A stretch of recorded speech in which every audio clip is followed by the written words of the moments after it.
My name is Isaiah Holloway, and I am 70 years old. My whole life I believed that if you worked hard and raised your children right, you'd earn a peaceful old age. I was wrong. Last week my son Andre took me to a fancy pub. When he stepped away to take a call, the young bartender leaned in close, his eyes wide with fear. He told me my son wasn't on a call. He told me where Andre really was and who he was meeting. 5 minutes later I was climbing out of a bathroom window, my old bones screaming in protest. What I saw in that dark alley broke my heart. And then it filled me with a cold, hard resolve. Before I tell you what happened next, please tell me in the comments where you're listening to my story from. And hit that like and subscribe button if you believe a person's dignity is worth fighting for, no matter their age. My visit started 2 days earlier when I first stepped into my son's kitchen. It was the cleanest place I'd ever seen. And I don't mean that in a good way. It was sterile. Everything was either stark white or cold gray, from the marble countertops that looked like they had never seen a crumb to the silent stainless steel refrigerator that stood like a tombstone. There wasn't a single family photo on its surface, not one colorful magnet from a vacation. It felt more like a showroom in a magazine than a place where people actually lived, where they cooked meals that smelled like home. I sat on a tall, uncomfortable stool, feeling like my old work boots were a stain on the polished floor. My daughter-in-law, Brooke, was arranging a salad on a plate. It looked like a piece of modern art. A few green leaves, a few slices of avocado, a sprinkle of some kind of seeds. She wasn't preparing to eat it. She was taking pictures of it with her phone, turning the plate this way and that to catch the perfect light. "You have to capture the authenticity of the moment," she said to the air, her eyes glued to the screen. People online crave what's real. I wondered what was real about a $20 salad nobody was going to eat. I looked down at my own hands, at the calluses and scars from 50 years of working with wood and steel. That was real. Andre walked in, then holding 2 glasses of wine. He set one down in front of me. "Try this, Dad. It's a French red," he said. "Not like that cheap stuff you usually drink." I just gently pushed the glass away. My wife Annette never liked alcohol in the house after her father's troubles. Andre knew that. Maybe he forgot. Or maybe he just didn't care anymore. "So Dad, tell Brooke one of your old stories," Andre said, trying to fill the dead air. "Tell her about how you built the wood shop yourself from the ground up." I started to tell it the real story. About the early days, about having to salvage scrap lumber from construction sites because we couldn't afford to buy new. I told her about the night a storm nearly tore the roof off and how Annette and I stayed up all night with buckets and tarps fighting to save it. These were my memories, the foundation of our family. And then my old friend Henderson, he loaned me $500 with nothing more than a handshake. Andre cut in immediately with a forced little laugh. "What Dad means is he presented a solid business plan and secured initial funding from an angel investor who believed in his vision." He turned to Brooke and winked. "My dad can be a little too humble sometimes." I fell silent. He wasn't just rephrasing my words, he was rewriting my past. He was scrubbing away the poverty, the struggle, the kindness of friends, and turning my life into something clean and shiny for his new world. "I'm just glad you finally sold the place." Andre continued, changing the subject. "It was a burden. Now you can finally relax and enjoy your retirement." A burden. He called my wife's legacy, the place that held 40 years of our sweat and laughter, a burden. My chest felt tight. I looked at my son, trying to see the little boy who used to run around that shop, his hair covered in sawdust. But he was gone. In his place was a stranger who spoke a language of money and appearances I didn't understand. After dinner, after Brooke went upstairs to do what she called her evening meditation, Andre placed a thick stack of papers on the table in front of me. The sharp smell of new paper and printer ink filled the air. "What's this?" I asked. "Just some investment paperwork, Dad," he said, his voice a little too smooth. "I spoke with my financial advisor. They have a fantastic portfolio for retirees. 0 risk, steady returns. It'll make sure you're set for life with nothing to worry about." He pulled out an expensive-looking pen and flipped the stack to the very last page, tapping a finger on a blank line next to my printed name. "You just need to sign right here. I'll handle the rest." I looked at the documents. There had to be 30 pages easy, filled with tiny print and legal terms I'd never seen before. "Let me read it first," I said, reaching for the stack. A flash of annoyance crossed Andre's face. His smile vanished. "Dad, you don't need to do that. It's complicated stuff. I've already read it all. It's good for you, I promise." "Son," I said, and my voice was low and steady. "I haven't signed a single thing without reading it first in 70 years. I'm not about to start now." A new kind of silence filled the room. It wasn't just awkward anymore. It was heavy. I could feel his impatience, his frustration rolling off him in waves. He was hiding something. An honest man is never in a hurry. He let out a long, frustrated sigh. "Fine," he said, standing up. "But don't take too long. Good opportunities don't wait around forever." He turned and walked out of the room, leaving me alone with the papers and a cold feeling of dread that was just beginning to take root in my gut. To make up for the tension, or so he claimed, Andre took me to a pub down the street. It wasn't a real pub, not like the ones I knew where sawdust covered the floor and the bartender knew your name. This place was dark and sleek with soft music that sounded like a slow heartbeat. The air smelled of expensive perfume and whiskey that cost more per glass than I used to make in a day. Young people were everywhere, all dressed in sharp clothes, their faces lit by the blue glow of their phones. They didn't laugh loudly. They murmured their conversations, sounding like secrets about stock prices and weekend trips I could never imagine. I felt like a ghost from another time, a black and white photograph in a world of dazzling digital color. I watched a young man no older than Andre was when he left for college show off a watch on his wrist. That watch probably cost more than the down payment on my first house, the house where I raised the man who was now sitting uncomfortably beside me. Andre ordered me a fancy cranberry juice with a sprig of something green in it. He didn't ask what I wanted, he just assumed. He kept glancing at his phone, his thumb swiping nervously across the screen. He wasn't here with me, not really. His mind was 1,000 miles away. After about 5 minutes of this strained silence, his phone buzzed. He looked down at it with a sense of relief that was almost insulting. "Ah, shoot," he said, standing up. "It's work. A big client from overseas. I have to take this. It's important." He didn't wait for my response. He just squeezed my shoulder with a hand that felt disconnected and hurried toward the door. "I'll be right back," he called over his shoulder. But I knew he wouldn't. I was left alone at the polished bar, a 70-year-old man in a flannel shirt surrounded by a world I didn't belong to, abandoned by my own son. The fancy juice tasted bitter in my mouth. I sat there for a long time watching the ice in my glass melt. The low thrum of the music and the murmur of conversations faded into a dull buzz. I felt a presence beside me and turned to see the bartender. He was a young man, maybe 25, with quick, intelligent eyes. He was wiping down the counter with a clean cloth, but he wasn't looking at the counter. He was looking at me. He had been looking at me ever since I sat down. "Excuse me, sir," he said, his voice quiet, respectful. "I don't mean to bother you, but are you Mr. Holloway, Isaiah Holloway?" I was taken aback. Nobody in this part of town knew my name. I was just Andre's old father, a relic from a past he was trying to bury. "I am," I said, my voice cautious. "How do you know me?" The young man put his cloth down. He leaned a little closer, and the practiced professional smile he gave the other customers vanished. It was replaced by something genuine, something real. "My name is Leo," he said. My mother is Maria. She used to work at the laundromat on 8th Street years ago. You and your wife, Mrs. Annette Holloway, you used to come in every Saturday." The name of my wife, spoken in this cold, unfamiliar place, was like a sudden warmth spreading through my chest. Annette. It had been 2 years since I lost her, but sometimes the grief was still as sharp as broken glass. I remembered Maria, a quiet woman who worked harder than anyone I'd ever met. "I remember your mother," I said, my voice softening. "A good woman." "How is she?" Leo smiled, a real smile this time. It reached his eyes. "She's good. She's retired now. She still talks about Mrs. Holloway all the time." He paused and his expression grew more serious. "I was just a kid, but I remember one winter. I got a bad case of pneumonia. My mom couldn't afford the medicine and was terrified of losing her job if she took time off. Your wife found out somehow. She showed up at our apartment one afternoon with a bag full of groceries and the medicine from the pharmacy. She told my mom not to worry about work for a week. She just helped. She never asked for anything back. She never told anyone." He looked down at the counter, then back at me. "My mother never forgot that. I never forgot that. Mrs. Holloway. She was one of the good ones."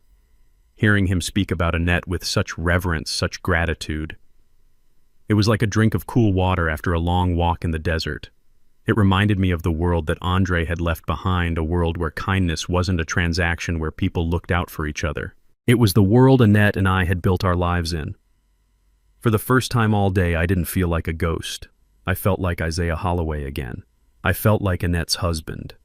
I was still lost in the warmth of that memory when Leo's demeanor shifted. The friendly light in his eyes vanished, replaced by a sharp, urgent focus. He glanced quickly over his shoulder as if checking for spies. The casual way he had been polishing a glass became tense, his movements suddenly clipped and deliberate. He put the glass down with a soft click that sounded like a gunshot in the quiet space that had formed around us. Then he did something that startled me. He reached across the bar and grabbed my forearm. His grip wasn't hard, but it was firm, demanding my full attention. "Listen to me, Mr. Holloway," he whispered, his voice so low I had to lean in to hear him over the music. "You have to listen carefully." All I could do was nod, my heart starting to beat a little faster.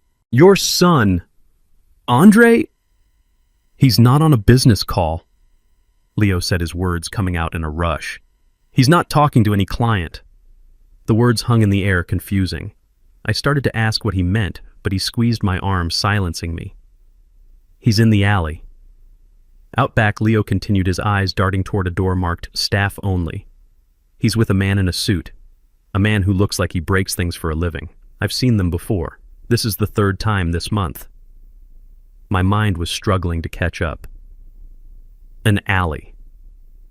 A man in a suit. It made no sense. But then Leo delivered the final blow. "They're not talking about investments, Mr. Holloway. I heard them last week. They were loud. They're talking about your house. About selling your house. And your son." He sounded scared. The world tilted on its axis. The warmth from Annette's memory evaporated, replaced by a chill that went straight to my bones. The paperwork. The rush to get me to sign. Andre's frustration when I said I wanted to read it. It all crashed together in my mind, forming a single ugly picture. My son wasn't trying to help me. He was trying to take from me. The low hum of the pub faded away until all I could hear was the frantic pounding of my own heart. I looked at Leo and he saw the understanding in my eyes. He gave my arm one last firm squeeze and then let go, picking up his cloth and moving away as if nothing had happened. But everything had happened. Everything had changed. My mind was a whirlwind, but my body knew exactly what to do. I couldn't go back out there. Andre would see the truth on my face, the betrayal that felt like a physical wound. I stood up, leaving the untouched juice on the bar, and walked toward the restrooms with a steady gait I did not feel. I didn't stumble. I didn't look back. Inside, the room was small and thankfully empty. There was one stall, one sink, and a small, frosted glass window high up on the back wall. It was the kind of window meant for ventilation, not escape. But tonight it was my only way out. My heart hammered against my ribs, but my mind was strangely calm. The old man who walked into this pub was gone. A different man was here now, a man fueled by a cold, burning anger. I dragged the heavy trash can under the window. It smelled sour, but I didn't care. I climbed onto it, my knees screaming in protest. The latch was stiff with rust and paint. For a moment I thought I wouldn't be able to open it. I put all my weight into it, my knuckles scraping against the frame. It gave way with a painful screech. Cold night air hit my face. I pulled myself up, my muscles straining. Every groan from my joints was a protest, but the fire in my gut was stronger than the pain. For a moment I was stuck half in and half out, a ridiculous sight for anyone to see. Then I pushed through and tumbled out, landing hard on the damp pavement of the alley. I lay there for a second, the shock rattling my bones, before scrambling to my feet. I had to know. I had to see it with my own eyes. The next morning, I was the first one up. But I didn't get out of bed. When Andre knocked on my door, I waited a long moment before answering, and when I did, I made my voice sound weak, thin. "I'm not feeling so great, son," I said, forcing a cough. "I think I'll just rest today. My old bones are telling me to slow down." Through the door, I heard him pause. I could almost hear the gears turning in his head. Then his voice came back, layered with a fake concern that was as thin as old paint. "Oh, of course, Dad. You just stay in bed. Brooke and I will bring you some breakfast." I didn't want their breakfast. I didn't want their concern. What I wanted was for them to leave the house so I could think. An hour later, Brooke came in with a tray. It held a small bowl of oatmeal and a glass of orange juice. "We're so worried about you, Ike," she said, her voice dripping with artificial sweetness. "It's important to listen to your body at your age." At my age. The words were meant to sound caring, but now I heard them for what they were: a dismissal. They were a way of saying I was fragile, unreliable, perhaps even a little senile. I played my part. I took a few small bites of the oatmeal and told her it was delicious, even though it tasted like wallpaper paste. Andre came to the doorway, already dressed in a suit that probably cost $1,000. "Just take it easy today, Dad," he said. "Don't you worry about a thing, especially not those complicated papers. I told you I'd handle everything." He smiled, but his eyes were sharp, analytical. He was watching me, gauging my reaction. Every word he spoke now had a double meaning. Take it easy meant don't get suspicious. Don't worry meant don't think too hard. And I'll handle everything was a threat. I just nodded slowly, looking down at my bowl. "Thank you, son," I murmured. "I'm lucky to have you looking out for me." The lie felt like poison on my tongue, but I swallowed it down. I had to. It was the only way I could find out just how deep this betrayal went. As soon as I heard the front door click shut, my act was over. I wasn't a tired old man anymore. I was a hunter, and my prey had just left the house. My hands were shaking, but my mind was clear. There was only one person I could trust. I found my old tablet, the one Andre had given me for Christmas 2 years ago, telling me it would help me stay connected. I had barely used it, but I knew how to make a call. I found her number in my contacts and pressed the button. The phone rang twice before she picked up. Her voice was just as I remembered it, strong, sharp, and with no room for nonsense. "Imani Vance speaking." "Imani," I said, my own voice sounding raspy. "It's Ike. Ike Holloway." There was a brief pause on the other end, and then her tone warmed instantly. "Ike, good Lord, it's been too long. How are you holding up, old man?" We hadn't spoken since Annette's funeral. Imani and my wife had been friends for decades back, since they were both young women fighting for community projects in our neighborhood. Imani had become a lawyer, a fierce one, but she never forgot where she came from. "I'm holding on, Imani. But I need your help," I said, getting straight to the point. "It's about Andre." The warmth in her voice was replaced by a professional focus. "What's he done?" I took a deep breath. "He wants me to sign some papers. He calls them investment papers, says they're to secure my retirement." I looked at the thick stack of documents on the nightstand. It felt like a snake coiled and waiting. But he was in a hurry, Imani, a real hurry, and something just doesn't feel right about it. I didn't tell her about the pub or the alley or Leo, not yet. I needed facts first. Imani was silent for a moment, processing. She knew me. She knew I wasn't a man who panicked over nothing. "Okay, Ike," she said, her voice all business now. "Don't you sign a single thing. Do you hear me? Not even your name on a napkin. Can you get those papers to me?" "How?" I asked. "I can't exactly walk out of here and mail them." "Does that son of yours still have you using that tablet I told you to get?" she asked. "Yes," I replied. "Good. The camera on that thing is better than you think. I'm going to text you my private email address. I want you to take a clear picture of every single page of that document. Every page, Ike. Make sure the corners are flat and the lighting is good. Then email them to me. Can you do that?" It sounded complicated, but the determination in her voice gave me strength. This was something I could do. A concrete action. "I can do that," I said. "Good man," she replied. "Get them to me as soon as you can. I'll clear my schedule. And Ike, be careful. If your gut is telling you something is wrong, you listen to it. Your gut has been right for 70 years. We hung up, and a moment later a message with her email address appeared on my screen. I took the stack of papers, and with hands that were surprisingly steady, I began my work. One by one, I laid each page flat on the bedspread using the bedside lamp for light, and took a picture. The whole time I felt like a spy in my own son's house, and the thought was a bitter pill to swallow. But I kept going. This wasn't just about me anymore. This was about protecting the home Annette and I had built, the legacy we were supposed to leave behind. After I sent the last picture, the silence of the house crashed down on me. It was a different kind of silence now. Before it had been awkward. Now it was heavy with secrets. Waiting for Imani to call was the hardest part. I couldn't just sit in that guest room staring at the walls. I had to move. I went downstairs to the kitchen to get a glass of water, my stocking feet silent on the cold, polished floor. I opened a drawer looking for a simple glass, not one of the fragile wine goblets they used. It was a junk drawer, the kind every house has, but theirs was neat organized, full of batteries, rubber bands, takeout menus, and underneath it all a stack of envelopes held together by a thick rubber band. My hand hesitated for only a second before I picked them up. They weren't junk mail. They were from credit card companies, from a car dealership, from a private lending group I'd never heard of. I carefully slid the top one out. The words were printed in stark red ink. Final notice. My blood ran cold. I slid another one out. Past due. Another. Immediate payment required.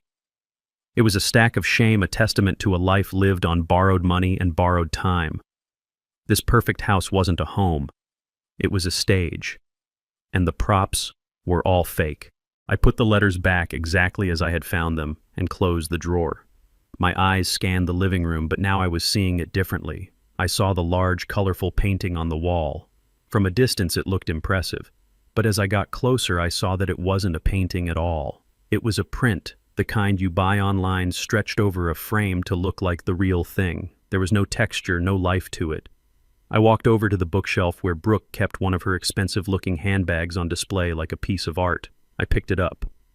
My whole life I worked with my hands. I know the feel of quality materials. I know the weight and smell of real leather. This wasn't it. It felt thin, plasticky, and lifeless. It was a cheap imitation, a lie designed to impress people who didn't know any better. I saw Andre's fancy watch sitting on his desk in the small office nook. I picked it up. It was light, too light. It felt hollow like a toy. Everything from the art on the walls to the watch on his wrist was a carefully constructed illusion. My son wasn't just in a little trouble. He was drowning. He and his wife were living in a house of cards, and they were about to pull my own house, the only real thing we had left, down with them. Just then, my tablet vibrated on the kitchen counter. It was Imani. My heart leaped into my throat. The time for waiting was over. The time for answers had come. I picked up the tablet on the first buzz. My own reflection looked back at me from the dark screen, a tired old man with fear in his eyes. I swiped the screen and put it to my ear. "Imani Ike," she said. Her voice was flat. All the warmth from our earlier call was gone. It had been replaced by something hard and cold like steel. "I've read every page, Ike. I've read it twice." I held my breath. I could hear the rustle of papers on her end. "Your son is a liar," she said, and there was no kindness in her words, only a brutal, chilling honesty. "These are not investment documents. There is no portfolio for retirees. There is no fund to secure your future. It's all a lie, Ike, a complete and utter fabrication." The floor seemed to drop out from under me. I had to grab the edge of the kitchen counter to steady myself. What is it then?" I stammered. "It's a quitclaim deed." "Ike," she said, and she pronounced the words slowly, precisely, like a judge handing down a death sentence. "Do you know what that is?" "No," I whispered. "It means you are signing away your property. You are giving your house, the house you and Annette poured your lives into, to Andre. Voluntarily. For the sum of $1. It's buried on page 17 in a paragraph so full of legal jargon it's designed to make your eyes glaze over. It's a trick, Ike. A trap. The oldest, cruelest trick in the book." I couldn't speak. My throat was tight. My lungs felt empty. My house. Annette's garden. The porch swing where we sat on summer nights.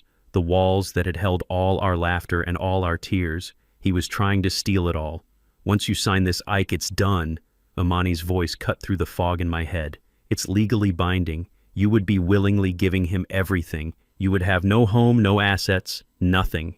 He could put you out on the street the next day and there would be nothing I could do to stop him. He is not trying to secure your future, Ike. He is trying to steal it to pay for his own."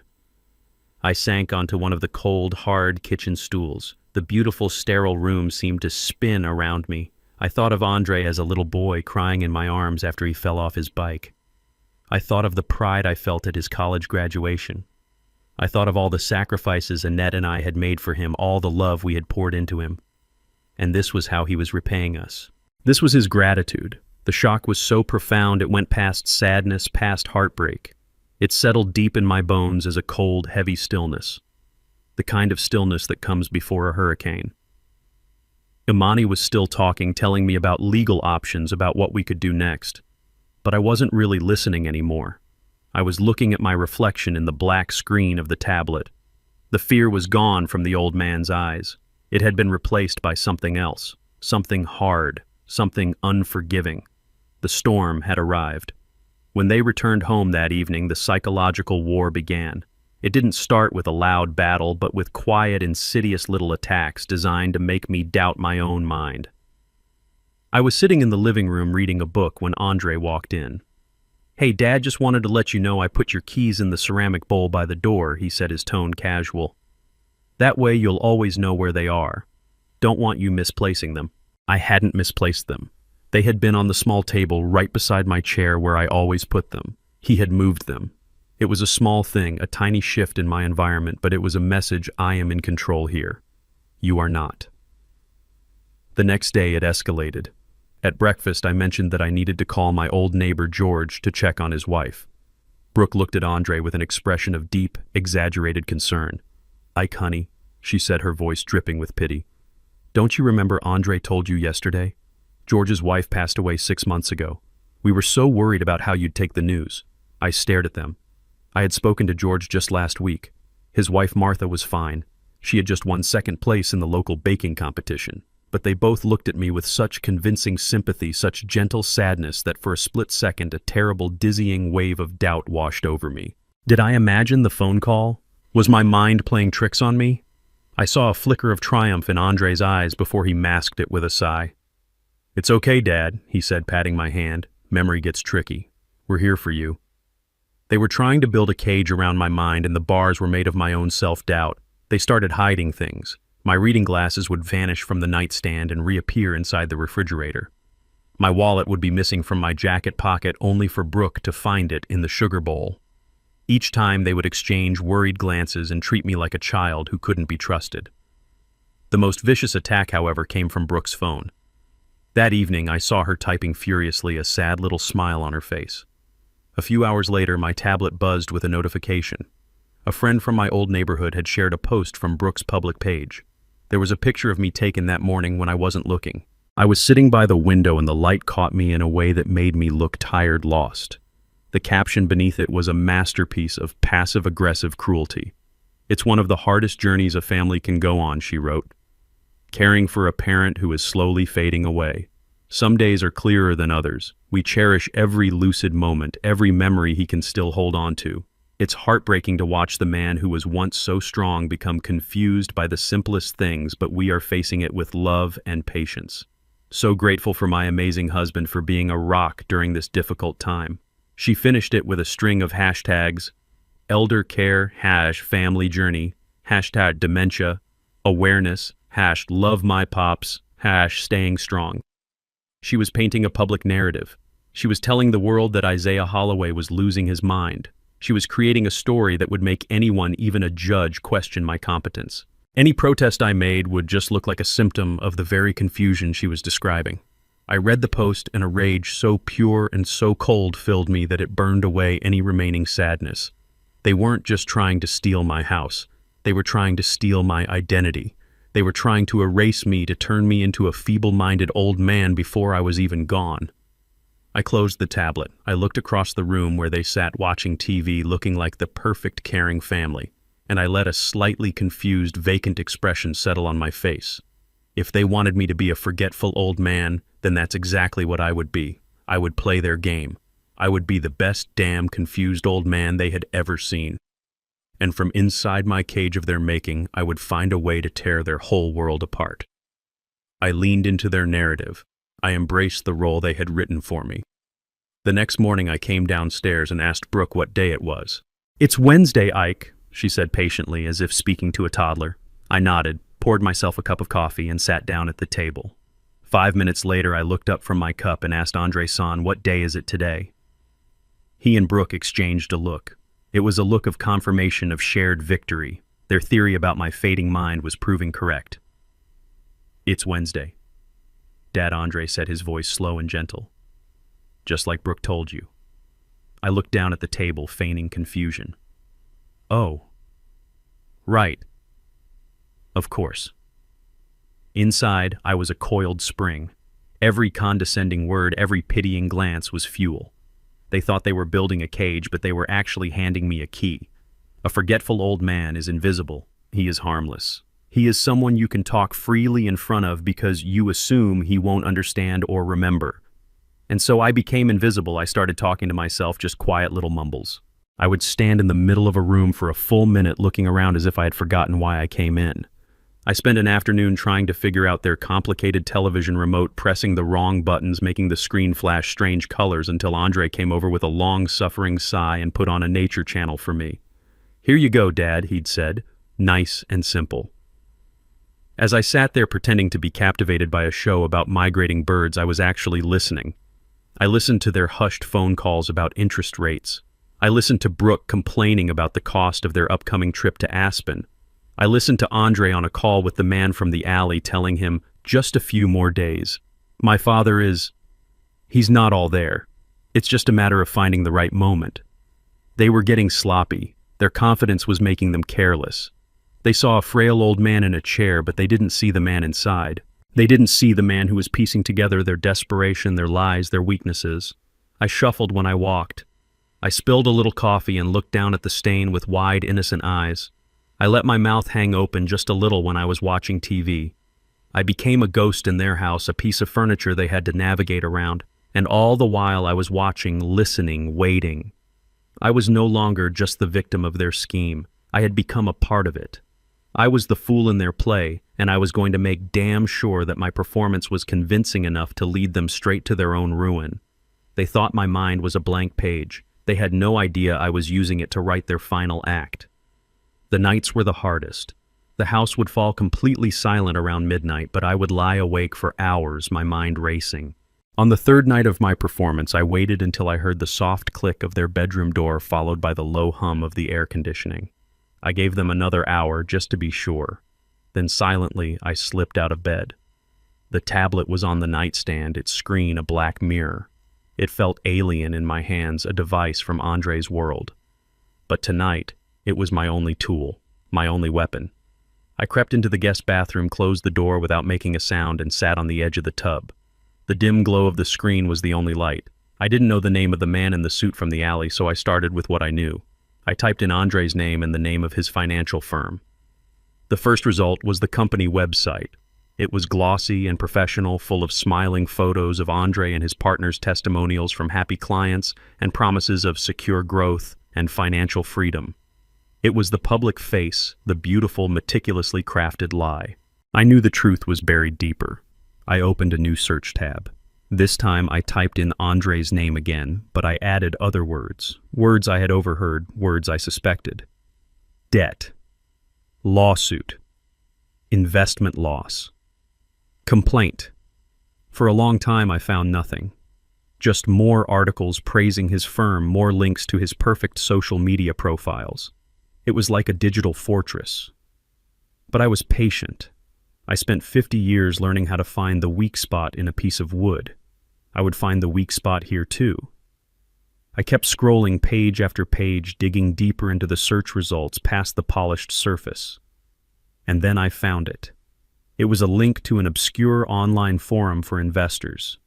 The post was 2 years old. The headline was simple, "Warning about Holloway Financial Group." My heart started to beat faster. I clicked the link. A user, a man who sounded like a retired teacher, wrote about how he had lost his entire pension in a high-risk tech fund that Andre's firm had recommended. He called Andre a smooth talker, a predator who targeted older clients. The post ended with a question, "Has anyone else been burned by this guy?" Underneath there were dozens of replies, story after story, a widow who lost her husband's life insurance, a young couple who lost their down payment for a house. It was a graveyard of broken dreams, all leading back to my son. I searched for the name of the fund they all mentioned. More results appeared. Articles about its sudden collapse. Accusations of mismanagement. This wasn't a small mistake. This was a catastrophe. In one of the longest threads, a user mentioned what happened after the fund collapsed. He wrote about the aggressive lenders who started offering rescue loans to the desperate investors who had lost everything. He mentioned one company in particular, a company with a name that sounded like a threat, Apex Holdings. I typed Apex Holdings into the search bar. The results were different. The website wasn't glossy. It was stark, minimalist, and intimidating. There were no smiling faces. And on the Our Team page, I saw him. It was the man from the alley. His picture was there, a cold professional headshot. He had the eyes of a shark. His name was Silas Thorne. Now I had him. I opened one final search tab. I typed in Andre Holloway and Silas Thorne, and the fortress crumbled. I found public records, liens against Andre's assets, high-interest loan agreements with staggering penalty clauses. I saw the numbers, the strings of zeros that represented the hole my son had dug for himself. It was a debt so large, so crushing, it made me feel sick. I finally understood. The fake watch, the imitation handbag, the desperate need to keep up appearances. They weren't just living beyond their means, they were being hunted. Silas Thorne was the hunter, and my son was his prey. And the price for my son's freedom, the collateral for his mountain of lies, was my home, my house, Annette's house. The only real thing we had left in this world. The last piece of the puzzle clicked into place. I turned off the tablet, and the small bathroom was plunged into darkness. I sat there on the edge of the tub for a long, long time alone with the truth. The shock was gone.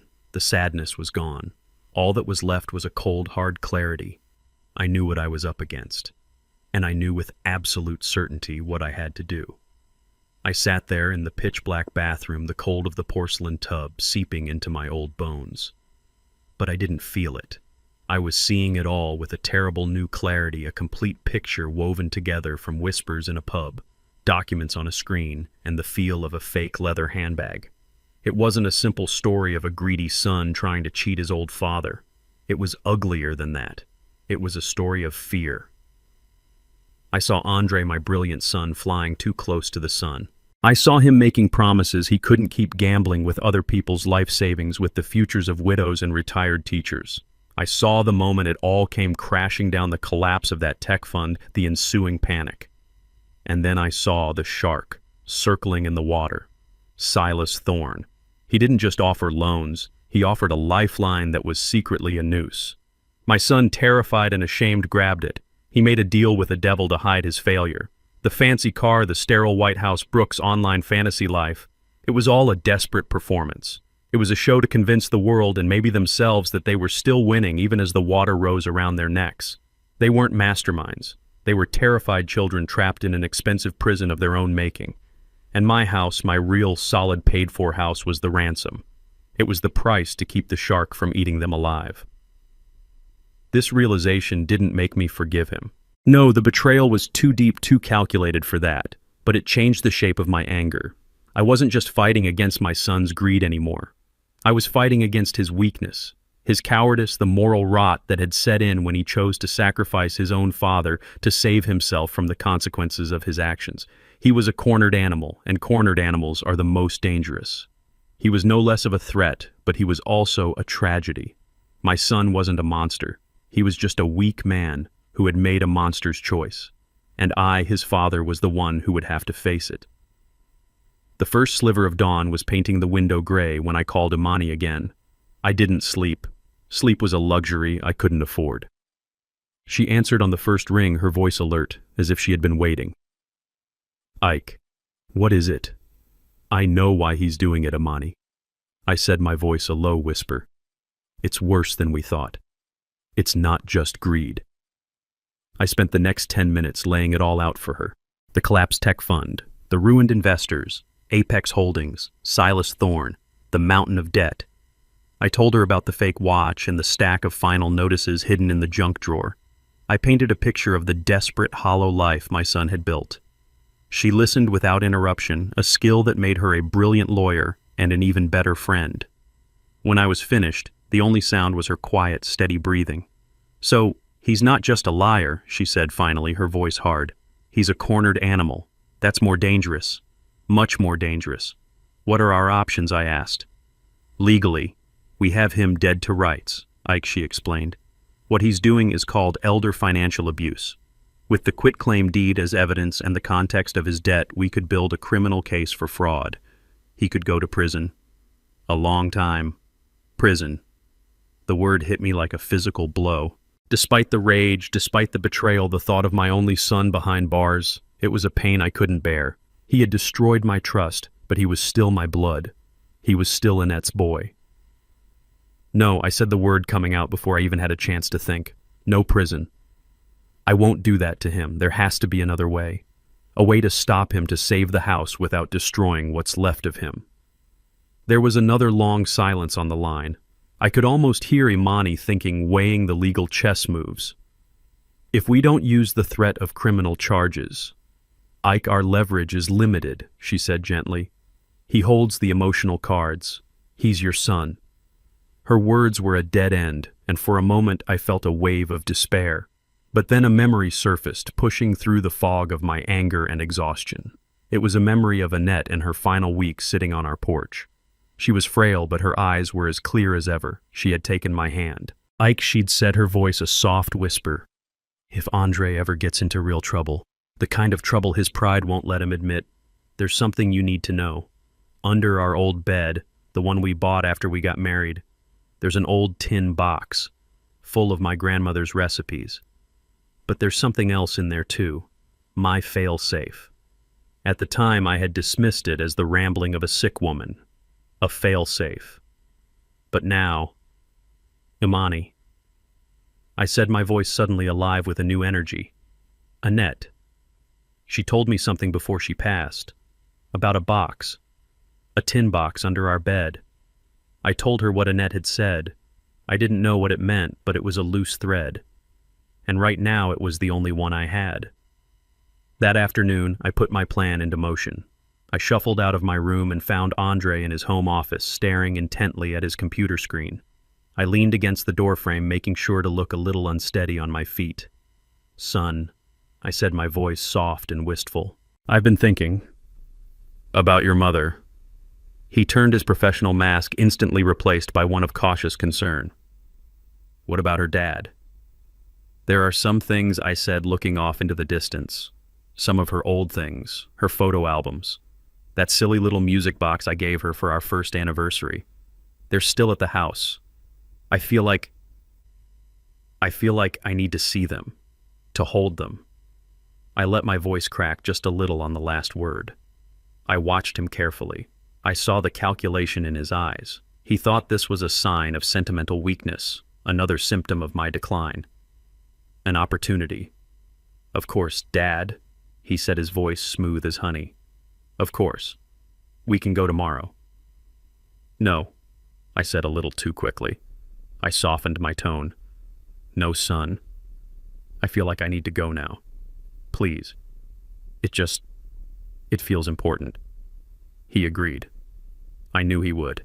In his mind, taking the confused old man on a trip down memory lane would only make him more pliable, more willing to sign those papers. The drive to my old neighborhood was quiet. Andre put on some soft jazz, the kind of music no one actually listens to. I stared out the window as the gleaming high-rises and trendy cafes of his world gave way to the familiar brick houses and old oak trees of mine. It's changed a lot, hasn't it? Andre said, breaking the silence. All these old places are being bought up. Property values are going through the roof. You were smart to hold on to your place for so long, Dad. I just nodded. He thought he was talking about real estate, but I heard the real meaning. You were smart to hold on to it for me. Your mother loved this street, I said quietly, not looking at him. She knew every neighbor, every stray cat. She was a great woman, Andre said, the words sounding hollow and rehearsed. She always wanted the best for us. Yes, she did, I replied, turning to look at him for the first time. She was always thinking ahead, always making sure the family was protected. He smiled, completely missing the warning in my voice. He thought I was reminiscing. He had no idea I was telling him his future.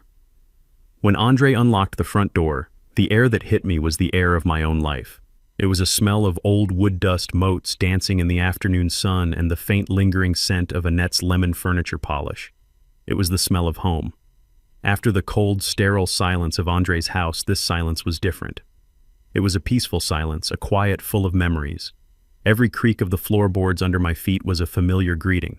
I saw the faint scratch on the wall where a 7-year-old Andre had crashed his toy truck. I saw the worn spot on the armchair where Annette used to sit and read for hours. This house wasn't just a building. It was a living record of our love, our struggles, our entire world. Andre followed me, looking impatient, checking his phone. He didn't see what I saw. To him, this was just old property, a collection of assets. To me, it was sacred ground.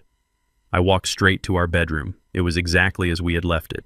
The old quilt Annette's grandmother had made was still folded neatly on the bed. The bed itself, the first piece of furniture we ever bought together, looked small and sturdy. It had held us through sickness and health, through arguments and reconciliations for almost 50 years. I didn't hesitate. I got down on my hands and knees, ignoring the sharp protest from my joints. The space under the bed was dark and dusty. I reached my arm into the gloom, my fingers searching. And then I felt it. The cold, smooth metal of the old tin box. It was a simple thing decorated with faded, painted roses. Annette used to keep her grandmother's recipe cards in it. As I pulled it out into the light, my heart was pounding. It felt heavier than I remembered. This box was more than just memories. It was a message from the past. It was Annette's last move in a game she knew we might one day have to play. It was her failsafe. I sat on the floor of our old bedroom, the dust motes dancing in the sunbeams around me. My fingers trembled slightly as I lifted the rusty latch on the tin box. A scent rose up to meet me, the smell of old paper and dried herbs, the faint ghost of cinnamon. It was Annette's scent. On top was just what I expected, hundreds of her grandmother's recipe cards written in a beautiful looping cursive script that had faded over the decades. I ran my thumb over a card for gingerbread, a smudge of ancient flour still visible in the corner. For a moment, a wave of grief so powerful it almost knocked me over washed through me. This was her. This was the woman I loved. I carefully lifted the stack of cards out to set them aside, and underneath my breath caught in my throat. It didn't belong. It was a thick manila folder, crisp and official, a stark contrast to the faded personal history of the recipes. There was no label on the outside. My heart began to beat a slow, heavy drum against my ribs. I opened it. The first page was a wall of dense legal text. Most of it was a blur of words I didn't understand. But then my eyes focused, and certain phrases jumped out clear as day. The Annette Holloway Heritage Trust, and below that, irrevocable. I flipped the page. My eyes scanned the lines, searching, and then I found it. The property located at 14 Elm Street. My house. It was all there in black and white, signed by Annette, and a notary public dated 5 years ago, just after her diagnosis. I read the key paragraph 3 times to make sure my eyes weren't deceiving me. Upon my passing, the property was not to be inherited by our son. It was to be donated in its entirety to a registered community land trust with the express purpose of developing affordable housing for local families. I leaned back against the bed, the papers rattling in my hand, and a slow smile spread across my face. It wasn't a happy smile. It was a smile of pure, unadulterated awe. Annette. My quiet, gentle Annette. She had seen it. Years ago, she had seen this potential for darkness, this weakness in our son, and she had built an ark to protect us from the flood she knew might come. This wasn't an act of doubt. It was an act of profound, unbreakable love. My son was trying to sell a property that he could never, ever own. He was trying to steal a ghost. And in my hand, I held my wife's final, brilliant move. I held the checkmate. When I walked back into Andre's house, I was carrying a dusty photo album and Annette's little music box. I placed them on the table props from my performance. Andre and Brooke looked at me, their expressions a mixture of pity and impatience.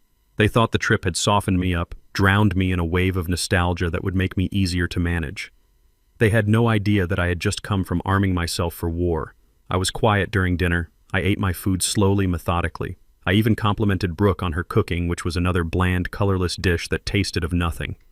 My calmness seemed to unsettle them more than my previous feigned confusion. They kept exchanging glances, trying to figure out what had changed. They probably thought I had finally reached a state of peaceful resignation, that I had accepted my fate as a forgetful old man who needed to be taken care of. After the plates were cleared, I folded my hands on the table. I've been thinking. I said, my voice even and clear. You're right, son. It's time for me to stop worrying about these things. I'm ready to sign the papers. A wave of relief washed over Andre's face. It was so obvious it was almost comical. He shot a triumphant look at Brooke, a silent celebration. The finish line was in sight. That's great, Dad, he said, his voice oozing with false sincerity. I'm so glad you see we're just trying to help. I do, I said, looking him straight in the eye, but I have 2 conditions. The smile on his face tightened just a little. Conditions.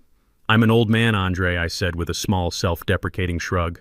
I do things the old-fashioned way. I want my lawyer to be there when I sign, just to look everything over, make sure all the I's are dotted and the T's are crossed. A formality, you understand. He relaxed immediately. Of course. A senile old man asking for a lawyer was perfectly in character. It was a meaningless gesture, a final, feeble attempt to feel in control. Of course, Dad. Whatever makes you comfortable, he said magnanimously. And the second thing, this partner of yours, I said, the man who put together this wonderful investment for me. I'd like to meet him. I want to be there to personally thank him for helping our family. I want to shake his hand. Andre beamed. My request was the ultimate validation of his scheme. Not only was his senile father agreeing to sign, but he was also asking to thank the man who was helping to rob him. The arrogance, the sheer blinding pride was written all over his face. He saw a closing ceremony, a final victory lap. He didn't see the jaws of the trap closing around him. Absolutely, Dad, he said. I'll arrange a meeting at his office for tomorrow. That's a wonderful idea. He stood up, looking pleased with himself, the perfect picture of the dutiful son. He had no idea he had just agreed to personally escort his executioner to his own hanging. The office of Silas Thorne was exactly what I expected. It was on the top floor of a glass skyscraper that looked down on the rest of the city. The room was cold, not just in temperature, but in spirit. There was a huge mahogany desk, a wall of windows, and nothing personal. No family photos, no clutter. It was the sterile den of a predator. We arrived first. Andre strode in like he owned the place, a broad, confident smile on his face. Brooke was beside him, dressed in a sharp white suit, looking like a woman who had just won the lottery. They were buzzing with a nervous, triumphant energy. They thought this was their coronation. I shuffled in behind them, leaning a little on my cane, playing my part to the very end. I looked around the big, intimidating room with wide, slightly confused eyes. Silas Thorne entered a moment later. He was exactly as I remembered from the alley, tall, impeccably dressed, with eyes that didn't just look at you, they assessed you. He shook Andre's hand with a slick, practiced charm. Andre, a pleasure, he said, his voice a low, smooth purr. And this must be the man of the hour. He turned his shark-like smile on me. Andre laughed. Dad, this is Mr. Thorne, the man who is helping us secure your future. I just nodded slowly, looking up at him from under my brow. The last to arrive was Amani. She walked in, and the entire atmosphere of the room shifted. She wasn't smiling. She carried a worn leather briefcase and wore a simple dark suit. She radiated a quiet, unshakable authority that made Thorne's expensive office seem cheap. She nodded curtly at Thorne and Andre, then came and stood beside my chair. The two sides were assembled. On one side of the vast desk sat Andre and Brooke, overflowing with arrogance and greed. On the other side sat Amani and me, armed with nothing but the truth. The air was thick with unspoken words, with lies and anticipation. The storm was here. It was time for the lightning to strike. Silas Thorne sat back in his enormous leather chair and steepled his fingers. He looked at Andre with a smug, proprietary air. Well then, he began, his voice smooth as oil. Shall we get to the pleasant business at hand? We have before us a simple quit-claim deed, a formality to transfer Mr. Holloway's primary residence into his son's care for asset management. Andre, if you could just pass the documents to your father. Andre reached eagerly for the papers Thorne was pushing across the desk. But before his fingers could touch them, Amani placed her hand flat on the folder, stopping it. That won't be necessary, she said. Her voice wasn't loud, but it cut through the room's atmosphere like a surgeon's scalpel. Andre froze, his hand hovering in the air. Brooke's perfect smile faltered. Thorne raised a single questioning eyebrow. I'm sorry, he said. Amani ignored him. She opened her own worn briefcase and pulled out a single thick folder. It was the manila folder from Annette's tin box.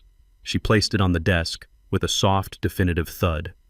We seem to have a misunderstanding about the ownership of the property in question, Amani said, her eyes fixed on Andre.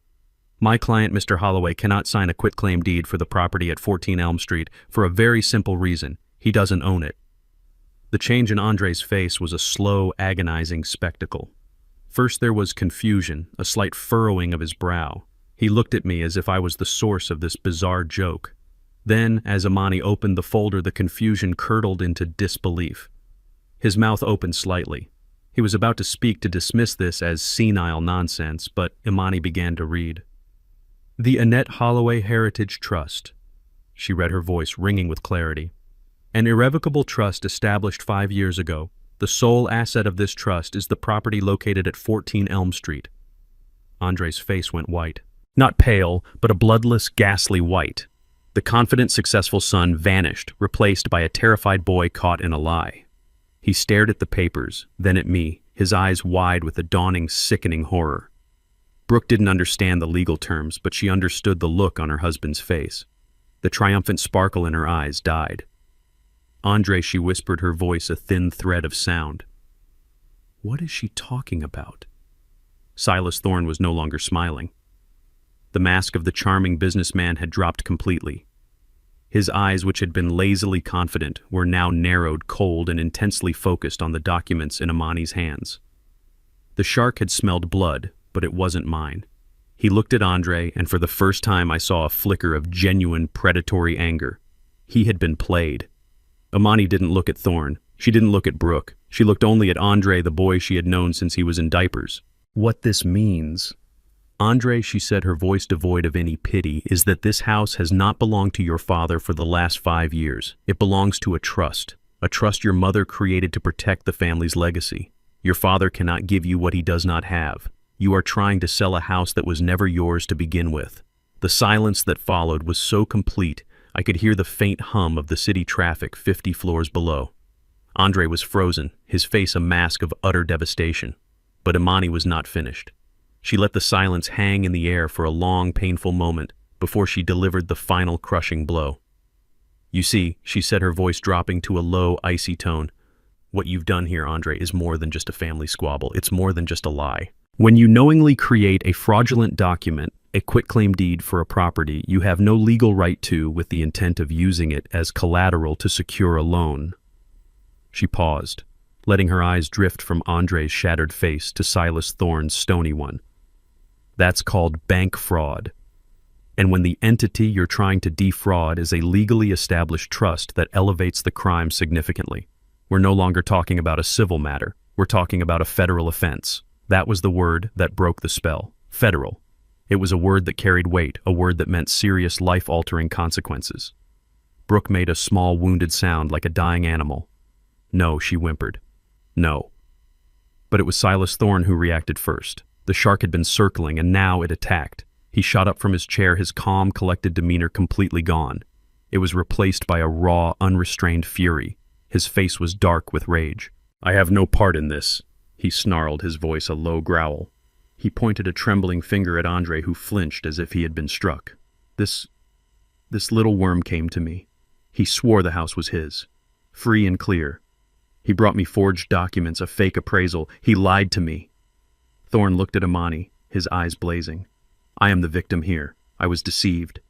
The chaos erupted. Brooke started sobbing, loud, ugly sobs that had none of the performative grace of her online persona. This was real, gut-wrenching despair. Andre, tell them it's not true, she cried. Tell them. But Andre couldn't speak. He just sat there, slumped in his chair, a completely broken man.